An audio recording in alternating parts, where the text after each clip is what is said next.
Before that, and before we get to the big three, one last clip that we have to play.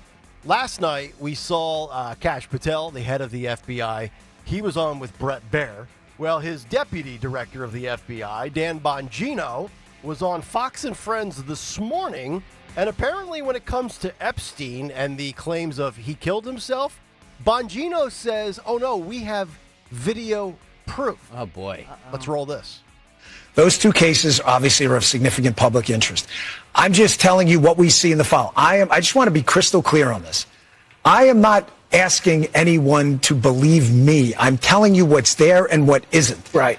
There is nothing in the file at this point on the Epstein case, and there's going to be a disclosure on this coming shortly. We are working through there is video. That is something the public does not. There's video of him killing himself. No, not the actual act, but the entire MCC Bay. It was only one camera. There's video that when you look at the video, and we will release. That's what's taken a while on this. We are working on cleaning it up to make sure you have an enhanced, and we're going to give the original so you don't think there were any shenanigans. You're going to see there's no one there but him. Right. There's just nobody there. So I say to people all the time, if you have a tip, let us know. But there's no DNA, there's no audio, there's no fingerprints, there's no suspects, there's no accomplices, there's no tips, there is nothing. If you have it, I'm happy to see it. There's video clear as day. He's the only person in there and the only person coming out. You can see it. So there's video, but there's just not video because of one camera. The one camera that we probably need. I'm going to just speculate here and try to go beyond what he's saying. So of all the cameras on that bay, others were still working except for one. Now, which one is that? I'm just going to assume that it's the one directly with the best visual of his cell.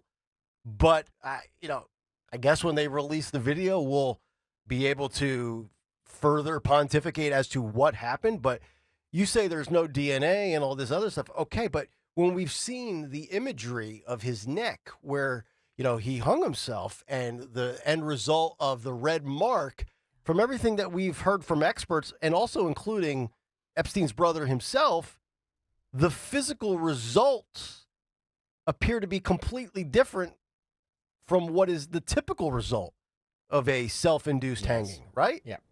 So, look, if Bongino's correct, and we're all wrong, and we could all be wrong, I have no problem apologizing. I just don't like the way that both of them have gone about saying blah, blah, blah, blah, blah. And then when they get in these positions, it's killed himself, man. Killed himself. You don't have to believe me, but he killed himself. All right. We'll find out eventually. Maybe we all get to a better conclusion based upon this video. Now, here's the question. When does that video come out? 2 years from now? 4 years from now? What do you guys think? I don't know. I want to see the angle of this video then. So you're saying that you don't see anybody. But again, it's not yes, we know he physically killed himself. We know that. The question is that who let it happen? Right? Do we know that he we just assumed he was on suicide watch, and then miraculously a day before was not on suicide watch anymore. Yeah. That's all I'm saying. I don't know. That's all I'm saying. Stinks to high hell in my opinion, but well, hopefully you don't get a sinus infection from it. I know.